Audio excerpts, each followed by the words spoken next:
Hi everybody, welcome back to Christ-Centered Bible Study. Thank you for joining me again as we carry on with our book of Genesis.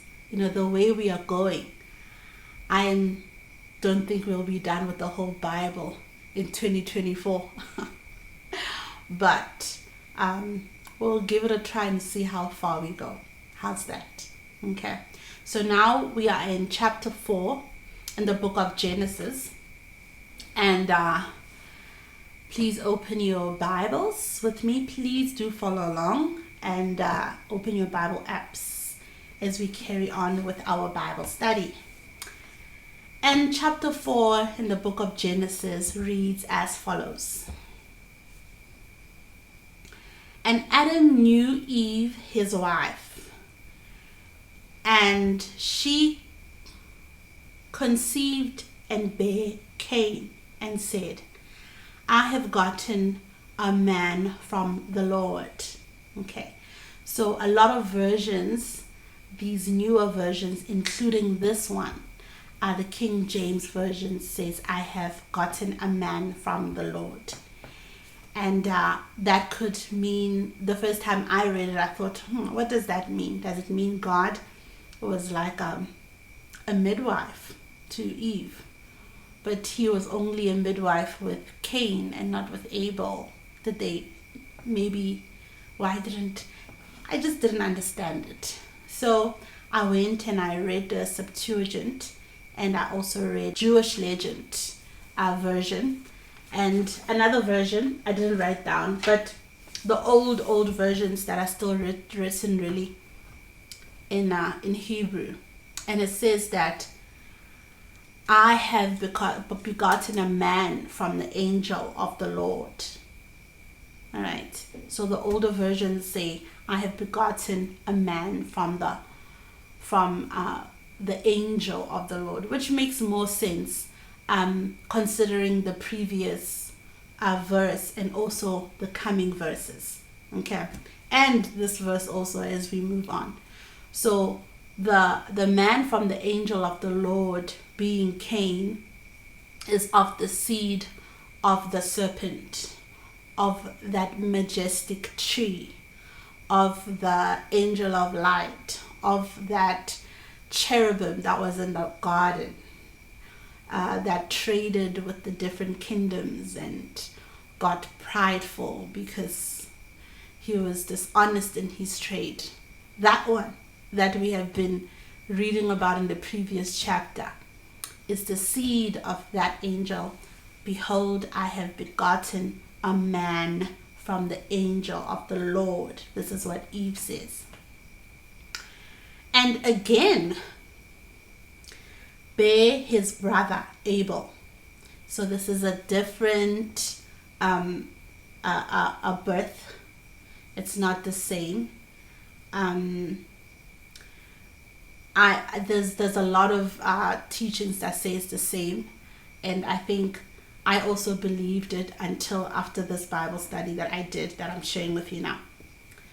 I believe they were born separately, and she did have twins, like it said in the previous study, that her conception was multiplied as well as her pain.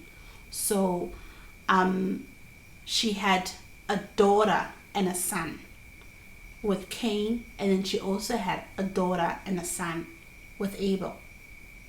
Because in some older versions that include the story of Adam and Eve in more detail, as well as the story of Cain and Abel, say that one of the girl twins was more handsome, was prettier than the other, and that Cain wanted to marry the pretty one, whom was promised to Abel. Okay. It's actually a popular story, even though it's not in the Bible. So that's where we get the twin from, which that she gave birth to twins, which is mentioned in the previous verses, that her conception was multiplied. Okay. And Abel was a keeper of sheep, but Cain was a tiller of the ground. And in the process of time, it came to pass that Cain brought of the fruit of the ground an offering unto the Lord. So in many offerings, as we have seen, if you've read your Bible before, in the Israelites, in the wilderness as well as in their temples, God tells them what he requires for them to sacrifice for different offerings. For sin offering, he will require a lamb without blemish, or for another offering he will require a bull, and then for Thanksgiving offering he will require grain. The things that normally were required were grain, bulls, lambs, gold, silver, oil, and that's what I can think of now. So it says that he brought of the fruit of the ground an offering unto the Lord. And Abel he also brought of the firstlings of his flock and of that fat thereof, and the Lord had respect unto Abel and to his offering. So they have two different kinds of offerings. The one offers fruit, and then the other offers the firstlings, the first fruits, which is what God requires. The firstborn he always is the Lord's. The first, we see this in the Old Testament, as we will read as we go, that the firstborn is of the Lord. God wants, even when we are tithing today, the 10%, before you do anything, you tithe. It's your first fruits. So we can see here that really Abel is offering to the Lord as God has taught his people to offer. They weren't doing this obviously by their own accord. It is a practice that they got from Adam and Eve, and it is a practice that has been done, probably even in heaven is being done. But they are both doing it differently. The one is just offering fruit, and it doesn't say what kind of fruit. Is it grain offering for Thanksgiving? Is that it's not really a fruit, is it? But and then the other is offering according to how God will tell the people, his children, to offer, which is your first fruit. So Abel is offering his first fruit of his flock and the fat thereof. He's even adding addition to the requirement that when you bring your offering, it must be your first fruit, and then he also adds the fat. Just being really generous with his offering. And the Lord had respect unto Abel and his offering, but unto Cain and to his offering he had not respect. And Cain was very wroth, and his countenance fell. And the Lord said unto Cain, Why art thou wroth? And why is thy countenance fallen? If thou doest well, shalt thou not be accepted? And if thou doest not well, sin lieth at the door, and unto thee shall be his desire, and thou shalt rule over him. So basically God is saying, why are you all upset, and why is your face downcast? If you did what is right, you wouldn't be feeling this way, and you wouldn't be acting like this. If you do well, I would have respected your offering, but you did not do well. So we can even see here that really Cain's offering was not according to the standard or the requirement that was required of them. It was with Abel, it says it was his firstlings, it was his first fruit, and that it was also a flock. It was an animal sacrifice, the blood. We see a lot in the Jewish temple, even when they were in the wilderness, that they offered really the blood of animals, the blood being the currency, the blood being like we even saw with Adam and Eve prior, an animal had to die for their shame to be covered. So this is really the standard when you come with offering to God. Even in our black culture, when you go to a sangoma and you asking for blessings, or you're asking for help, normally you'll also be required to bring an animal for blood sacrifices. So we see a lot that in the spiritual realm, blood is a currency. But they did offer other things in the temple, like I said, grain offering. But it seems like this offering, this specific offering they were doing, because there's different kinds of offerings. There's thanksgiving, there's sin offering, there's fellowship offering, there's different kinds of offering, and each offering really has a requirement. God will say, tell the people to bring one sheep if they can't afford 2 turtle doves, so he will tell them what to bring. So they are bringing 2 different things for the same offering. So one of them is doing well and the other is not. And in this case, Cain is not doing well, because God says that if you were doing well, you wouldn't be reacting the way you are doing. And he says, because you are doing things incorrectly, because you yourself are not happy, you've done wrong, your conscience is eating you up. Sin is waiting at your door to come in and rule over you. But you should be the one who's ruling over sin by not doing the wrong thing and giving the devil opportunity to come. Even in our lives, when you do something wrong that you're not supposed to do, or you're being too risky, you're playing close to the line, close to the fire, you are really opening the door for the devil to come into your life and cause havoc. So it's always better to just do the right thing. Okay, so both their sacrifices are different. There's a sacrifice that was required, and Cain's one was the right one, and Abel's one was the right one, and Cain's was not. Okay, and then God just warns them that don't do that, because sin will come and it will rule over you. And Cain talked with Abel his brother, and it came to pass, when they were in the field, that Cain rose up against Abel his brother and slew him, just like God had warned, but obviously he didn't take God's warning and repent from being angry, because of his own action, because of his own condemnation, because of his own guilt conscience.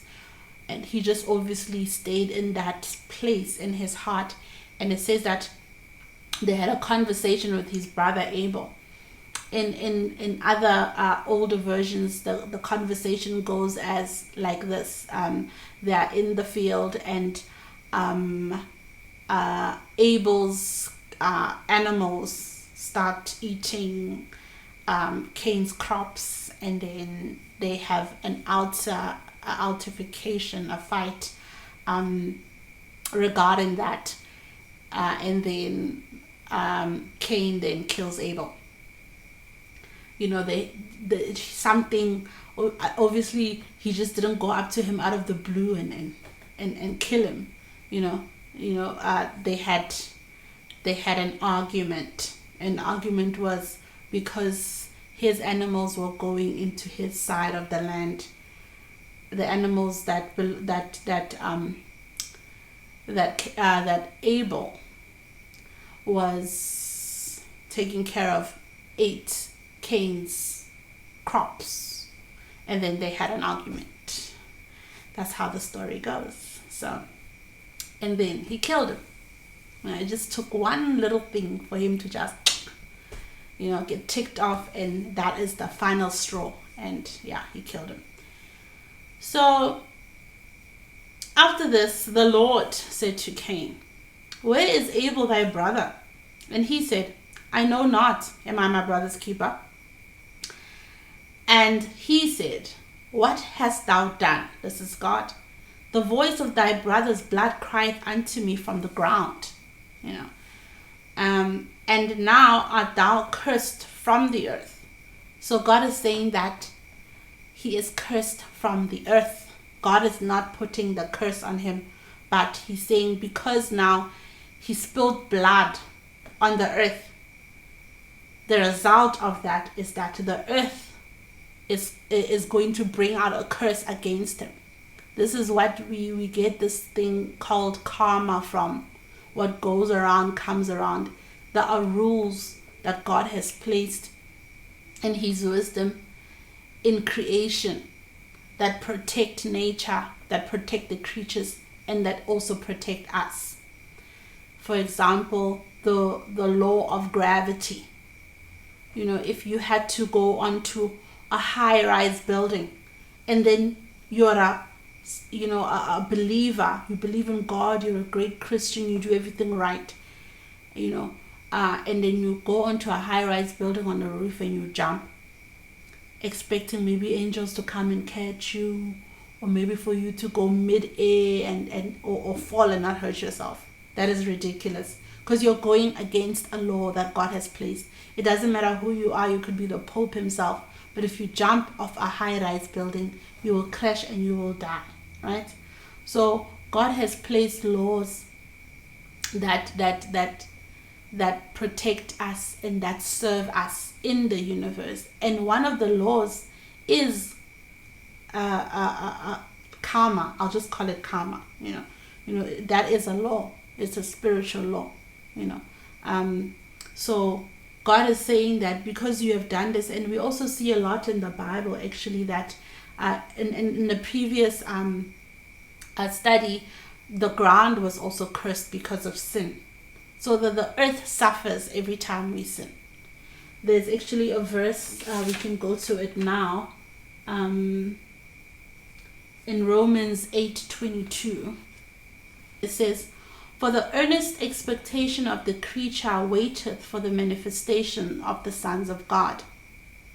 For the creature was made subject to vanity, not willingly, but by reason of him who hath subjected the same in hope. Because the creature itself also shall be delivered from the bondage of corruption into the glorious liberty of the children of God. For we know that the whole creation groaneth and travaileth in pain together until now. So it's basically just saying that the creation of God, including the animals and the land, they also suffer because of sin.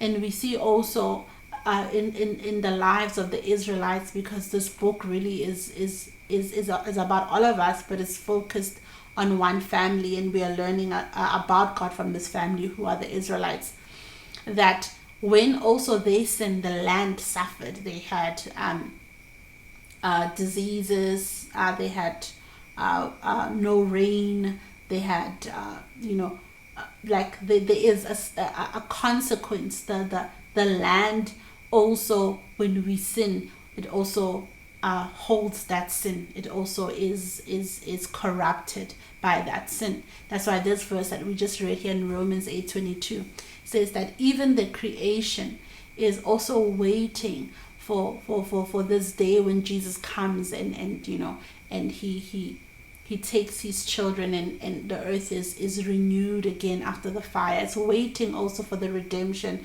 because it's also going to be redeemed from this corruption, this pollution of sin that is put on itself by us. So even in our land today, when you see there's a lot of unemployment, the economy is bad, there's a lot of disease outbreak, there's a lot of crime, all these things because people are sinning. So when people sin, even the land, you can see the land suffers, and you can see the repercussions and the consequences of sin even in the land that we live in. You look at different countries, you look at the crime rate, you look at the type of religion that they follow, you can see, according to their land, the amount of sin there is, if you can say it like that, So he says that and now art thou cursed from the earth, which I said it's a law, which hath opened her mouth to receive thy brother's blood from thy hand. When thou tillest the ground, it shall not henceforth yield unto thee her strength. A fugitive and a vagabond shall thou be in the earth. So he's saying that this is like a similar curse that Adam received, isn't it? But then Adam was told that he's going to work the land instead of just receiving food from the trees in the garden. He was going to now have to work and sweat for his food. But then with Cain, he's told that the land is not going to yield its strength. We know that the land has strength when it's fertile, isn't it?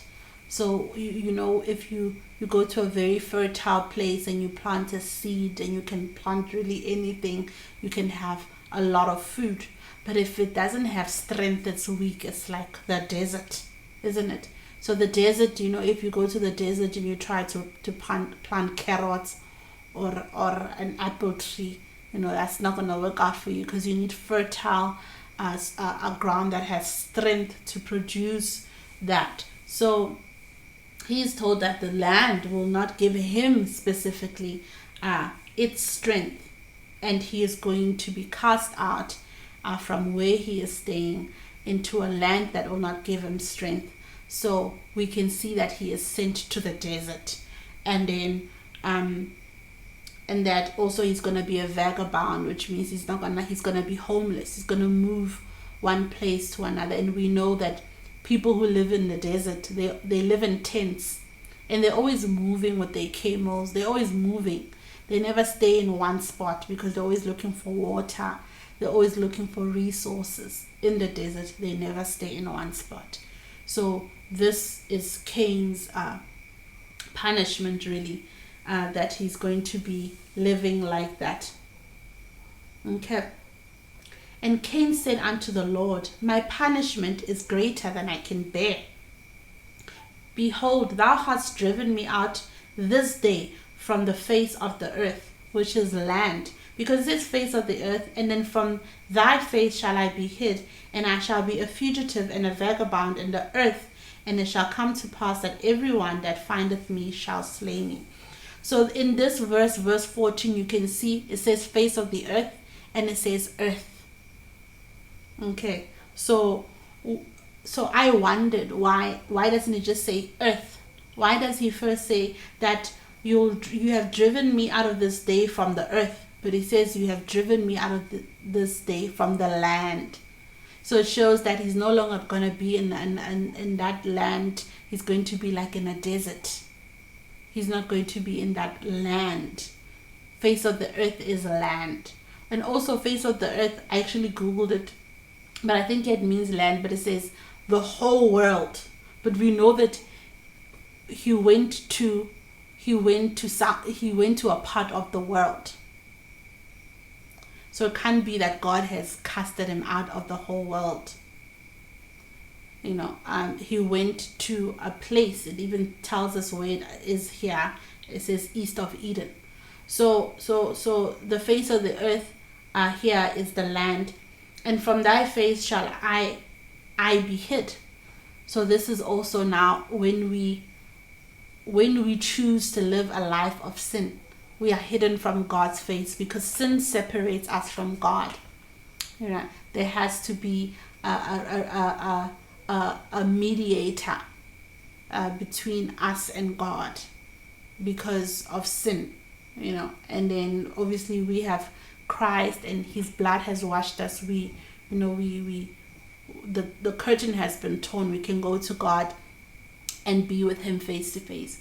But prior to you receiving Christ, you are separated from God. Sin separates you from God.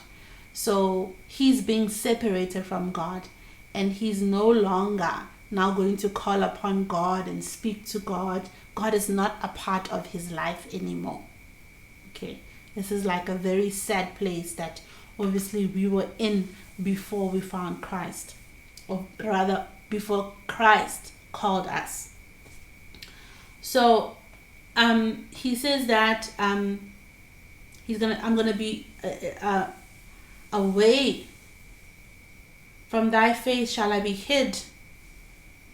I shall be a fugitive and a vagabond in the earth, and it shall come to pass that everyone that findeth me shall slay me. Now, I mean, let's assume the age here. And these people lived long, right? Even if they lived, let's say they were 150, and they had their own children, and Adam had other children. Let's say they had 500 children. So those children, even if it was their children that he's talking about and saying, if someone finds me, because he says that everyone that findeth me shall slay me. God is sending him away from the land. God is sending him away from his presence. So if there are people like him that look like him, they are there with God. They are there with him because they are his family. Because we know that God made Adam and Eve. And Eve is the mother of all being. So they come from Eve. So they're in the same land. So the question is, who is he talking about? Because God is kicking him out. And he's going far away from God, hid from God. Who is he talking about when he says that when everyone that will find me shall slay me? Even God, he says, and the Lord said unto him, therefore, whosoever slayeth Cain. So he's not saying, Cain, no one is going to find you. It's just you guys here on the earth. There's no one there out there who's going to find you. Relax, go now. No, he doesn't say that. But he continues in the same thought. He says, and the Lord said unto him, therefore whosoever slayeth Cain, vengeance shall be taken on him sevenfold. And the Lord set a mark upon Cain, lest any finding him should kill him. And Cain went out from the presence of the Lord and dwelt in the land of Nod on the east of Eden. Okay, so him being worried that he's going to be found and killed. We spoke now that the ground was crying, yelling to God and saying, and then I read that scripture from Romans 8:22 to say that the ground suffers and there's laws, and I spoke about the law of gravity, and I also spoke about the law of karma that God now puts to govern nature and his creation. So now this worry of Cain, obviously because he's done something bad, there's a law that is in place spiritually that says now, a life for a life. What goes around comes around. But then who is he worried that will inflict this on him? Because as far as we've read, it's just him and his family, right? But when we look back to that chapter we read regarding the tree, the devil, when we came to the conclusion that he had sexual intercourse with Eve, and therefore Cain was the seed of the devil. It said there in Ezekiel 28, 19. I even read it in different translations. But it says that it was saying about the devil that he was trading. I'm just going to read it quickly. It's Ezekiel 28:19. It says, and they that know thee among the people shall be astonished at thee, Thou shalt be a terror, and never shalt thou be any more. This is talking to the devil, the serpent, and is saying he is the king of Tyre in the spiritual realm, and God is saying to Daniel he must tell him his demise. And this is told of him, that this happened to him. So, but the interesting thing is that in verse 9 he says, all they that know thee among the people. It's saying here that the devil was known among the people. And we know that by the time Adam and Eve were created in the garden, the devil was there. And he was the tree, he was glorious. And then after they committed Adam and Eve broke the law, which was not to partake of the fruit, then the curse was placed on the devil to say that you are now going to crawl on the ground. His authority, his beauty, he was stripped. And then it was said that the seed of the woman will crush his head. So by the time that Cain and Abel are born, the devil has lost his authority, right? He has lost his authority. And then in this verse, it's telling us when he still had that authority, when he still had that beauty, that power, that there were people that he was trading with. And he got proud, and he was also dishonest with his trade. It says there were kings, and then in this verse 19 it says, and of every living thing. Oh, sorry, I'm reading the wrong verse. I'm back to Genesis. My bad. Okay, sorry, Ezekiel. I have a thought that's on top of a thought. Okay, Ezekiel 28:19. And it says, and they that know thee among the people shall be astonished at thee. Okay, so when God is saying this about this king of Tyre, he's saying he's alluding that he was known by people. And another version says, all who knew you. I think that was NIV. And then another one says, all the people, which is King James. And then another one says, amongst the nations. So we don't know a lot about the devil before the fall, because really, it's not that important in the Bible. The story is about redemption, But the little information that we get, we are aware that he was quite powerful.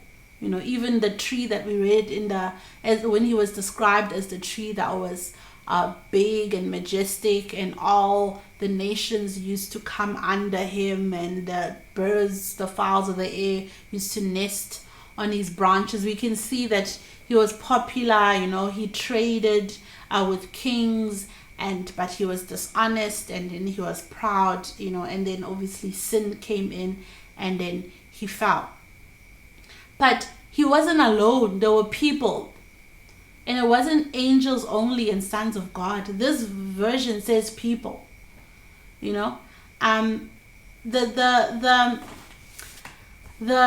thing is, we are a spirit and we live in a body, and a lot of things in our lives, if not all, are influenced by spiritual realms, spiritual beings, spiritual places. Everything that is manifested in our lives was first spiritual and is influenced in that realm. So when Cain is told to be away from the presence of God, he is now going into the presence of that realm where there are other creatures. Even when God is speaking to Job, he said, where were you when I laid the foundations of the earth? And he says to Job that when the sons of God were cheering because of they witnessed the creation. And he also says the star of the mornings. He doesn't just say one. So he describes two creatures there, you know. And also I was reading in Philippians when Paul is greeting us, he says that to the saints that God had chosen in the had chosen before the foundations of the earth. So there were saints before the foundations of the earth. So I think we shouldn't just be comfortable to think that we are the only creatures that God created. You know, there are other planets. I mean, this universe is huge, and definitely here on this planet there's more than one realm. There's more than even one heaven. As we are walking, as we are sitting, even now as I'm sitting, we are told that we have ministering spirits that minister for us believers. So already we know there are ministering spirits. We also know about demons, that there are demons who are always listening, trying to get an opportunity to come. That's why we are told to put on the armor of God. You know, so we know there are different spirits, and I believe that when Cain here is afraid of being revenged, he's talking about other creatures. He's talking about other beings, not necessarily human beings. Okay. And then what happens that he leaves, right? And Cain went out from the presence of the Lord and dwelt in the land of Nod on the east of Eden. So we see that this place is a physical place in the east of Eden. And Cain knew his wife, and she conceived and bare Enoch. And he builded a city and called the name of the city after the name of his son Enoch. Enoch means inaugurated, which is also quite interesting. What is he being inaugurated to? You know, when you're a president, there's a ceremony, and you stand in front of people, and you join a membership of presidency. You have an oath that you put your hand on your chest and you say, I swear by this and this. So this name Enoch means that, you know. So what is he going into another kingdom and being inaugurated into another kingdom? And if he left with his wife, the other sister of Abel, that was prettier, it's just, and maybe he probably, I don't know, maybe another sibling, but he didn't have enough people to build a whole city, unless if this was recorded 100 years. But it says that the son was named after the city, the first son. So you know, it's the son is probably young. So it looks like he had help building that city, and whoever's helping him to build that city is inaugurating him into a different kingdom, which is away from God. Interesting stuff, ne? Yeah. And unto Enoch was born Irad, and Irad begat Muhajiel, and Muhajiel begat Methusiel, and Methusiel begat Lamech, and Lamech took unto him 2 wives. So we see here the first time is mentioned polygamy. Yeah. So he's having 2 wives. They even have different practices, isn't it? He's having 2 wives.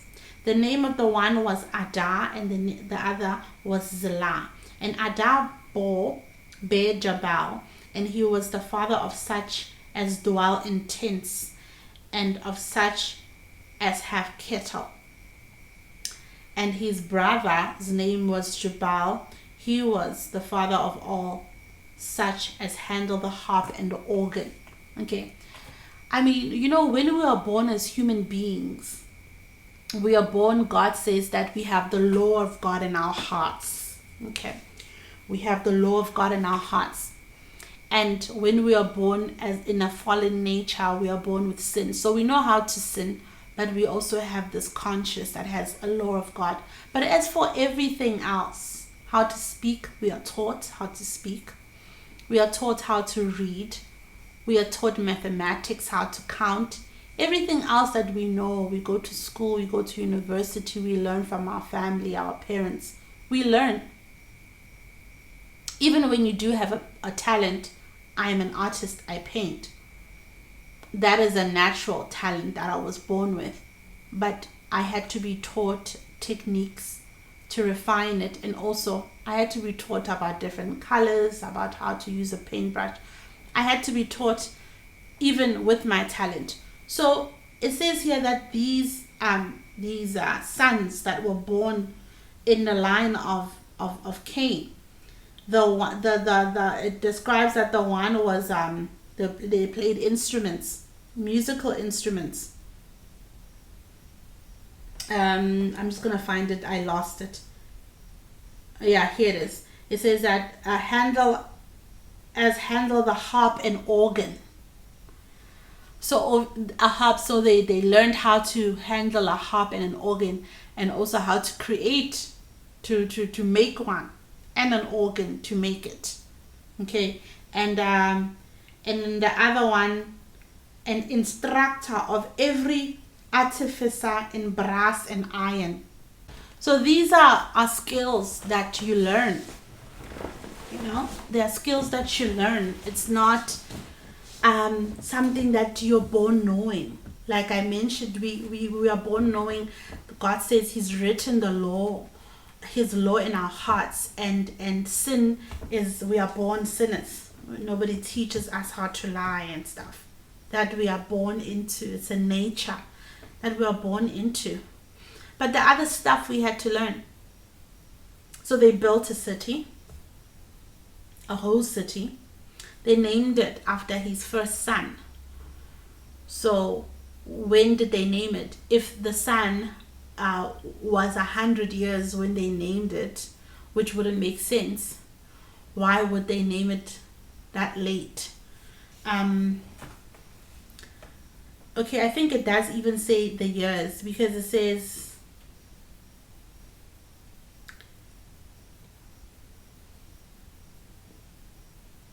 Cain knew his wife, and she conceived and bare Enoch, and he built a city and named it after the name of his son Enoch. Enoch was born Irad, and Irad begat. Okay, it doesn't say when, but by the time he has Irad, the city is built. And it takes a long time to build a city. And by one man, it could take forever. So he has help building a city, and his grandchildren are taught how to even to handle a harp and an organ, and also to be instructor of every artificer in brass and iron. How to what is this, a welder, to weld and work with iron and brass. These are skills that are taught. So they are taught. And we know that in the book of Enoch, if you've ever opened it, the watchers, the ones that married the daughters of men, they taught them how to paint their eyelids, like I did today.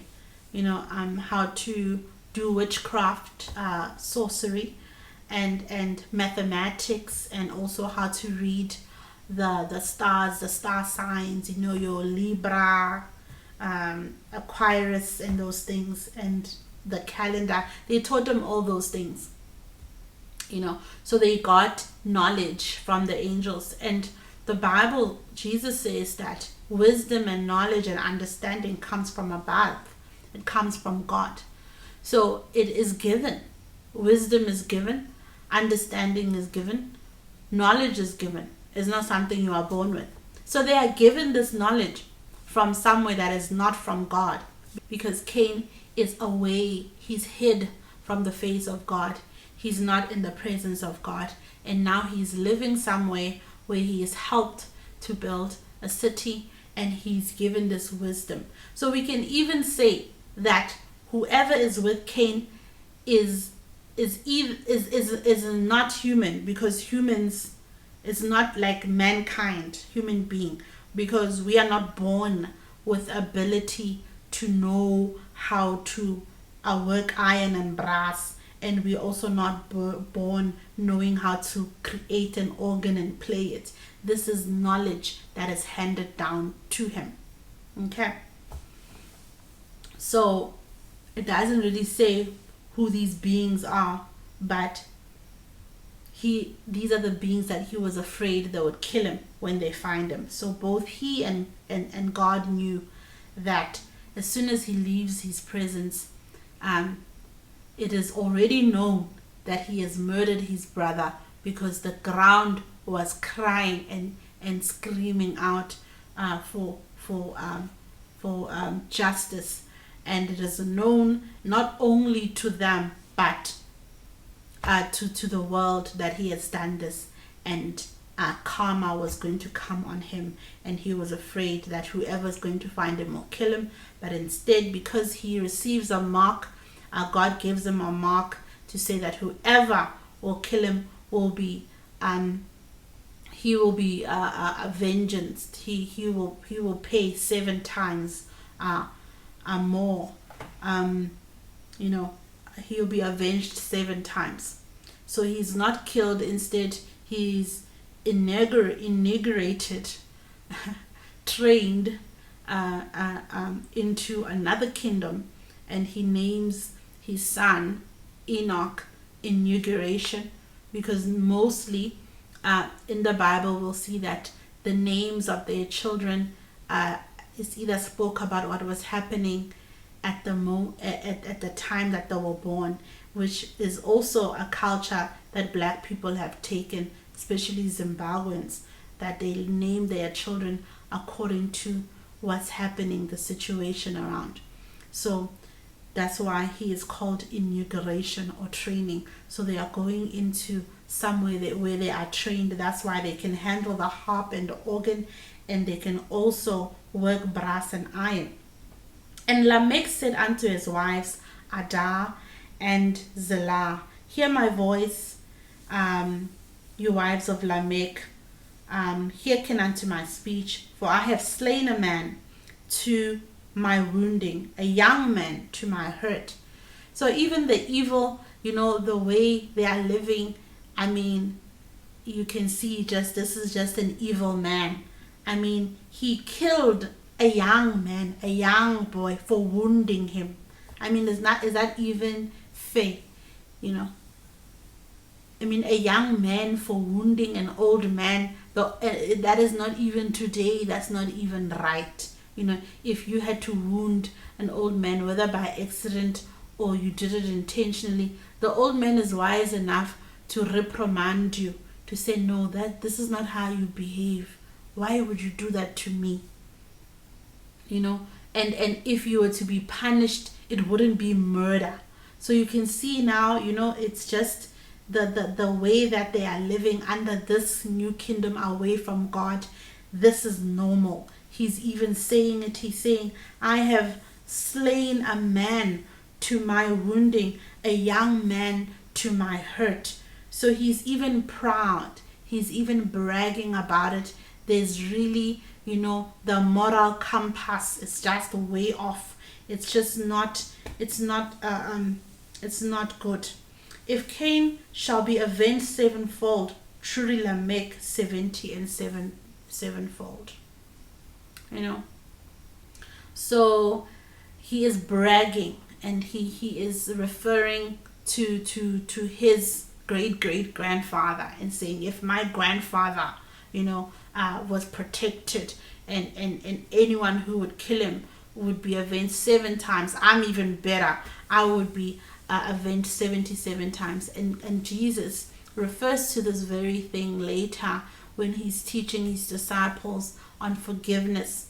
And they ask him, if someone wronged me, how many times should I forgive them? And Jesus now takes this vengeance, a scripture that this guy speaks about so proudly, with such a vile heart, to say, I killed a young man for a silly mistake, and if anyone really touches me, they are going to pay 77 times. And Jesus says, when someone offends you, when someone